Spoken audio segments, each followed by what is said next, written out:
¿Qué tal? Hoy vamos a meternos de lleno en el conflicto de Gaza, pero desde un ángulo muy particular, el de las narrativas.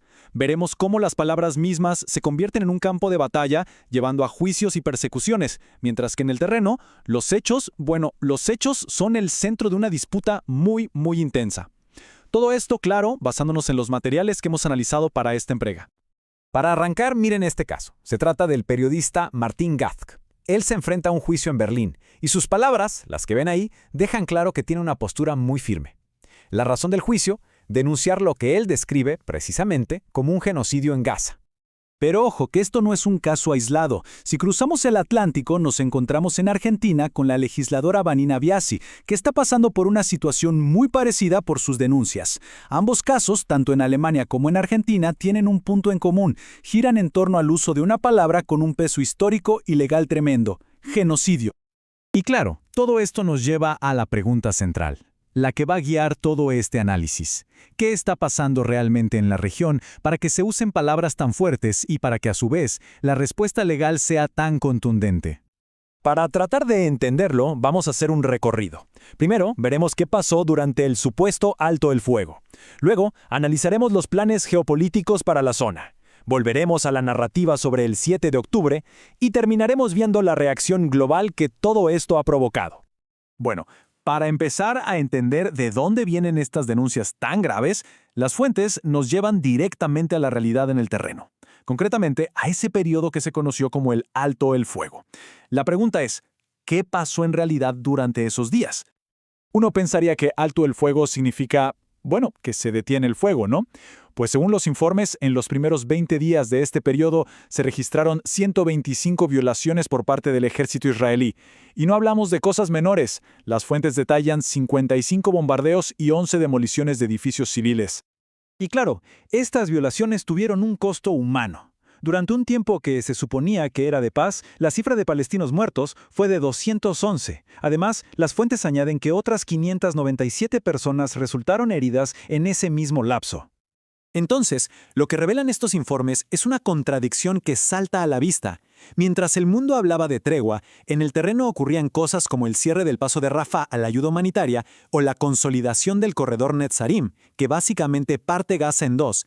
Acciones que, la verdad, parecen ir en contra de todo lo que significa un alto el fuego. Pero la cosa no se queda ahí. Según las fuentes, estas acciones militares no eran hechos aislados. Al parecer, formaban parte de un plan geopolítico mucho más grande para el futuro de Gaza, donde, por cierto, había muchísimos intereses financieros en juego. A ver, oficialmente, sobre el papel, este plan se vendía como un camino hacia la paz, la ayuda y la reconstrucción. Sin embargo, las fuentes que analizamos pintan un cuadro muy diferente. Argumentan que en realidad se trataba de una estrategia para rediseñar Gaza por completo, tanto estratégica como financieramente, con figuras como Jared Kushner en el centro de toda la operación.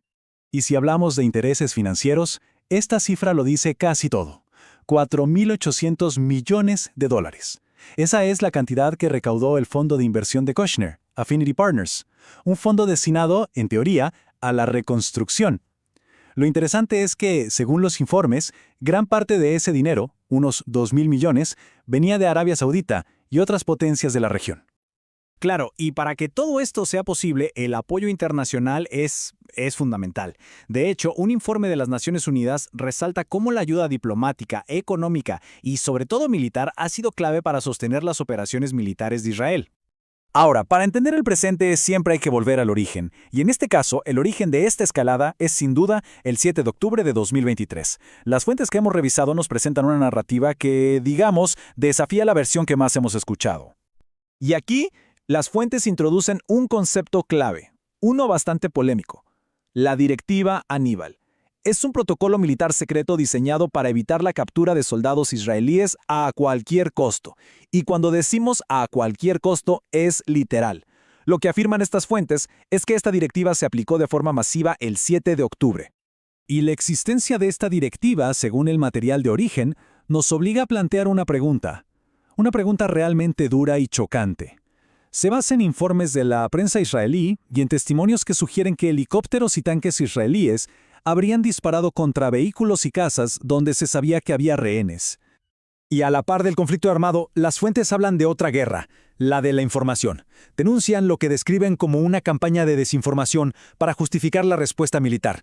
Y citan ejemplos muy conocidos, como la historia de los 40 bebés decapitados, que tuvo un impacto mediático brutal y que luego fue desmentida o declarada infundada por organismos como la Casa Blanca o la ONU. Frente a todo esto, a esta crisis y a estas narrativas que chocan, ¿qué pasó en el resto del mundo? Pues bueno, surgió un movimiento internacional de solidaridad bastante significativo. Y no hablamos de algo pequeño, ¿eh? Miren los ejemplos. Trabajadores portuarios en Italia que se niegan a cargar barcos con armas, huelgas generales en varios países, estudiantes ocupando universidades de Estados Unidos a Europa. Es una ola de acciones directas para intentar, por un lado, frenar la maquinaria de guerra y, por otro, mostrar solidaridad. Pero no todo es protesta en la calle. Este movimiento también ha buscado organizarse a nivel político. Y su punto más alto hasta ahora fue una importante conferencia internacional que se celebró en Madrid. Y lo que propusieron allí es, francamente, un cambio de paradigma total. Fíjense en los puntos clave que definieron.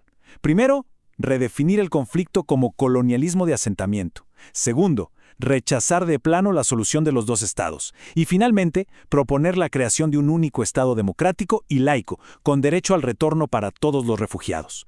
Un cambio radical a los marcos de paz anteriores.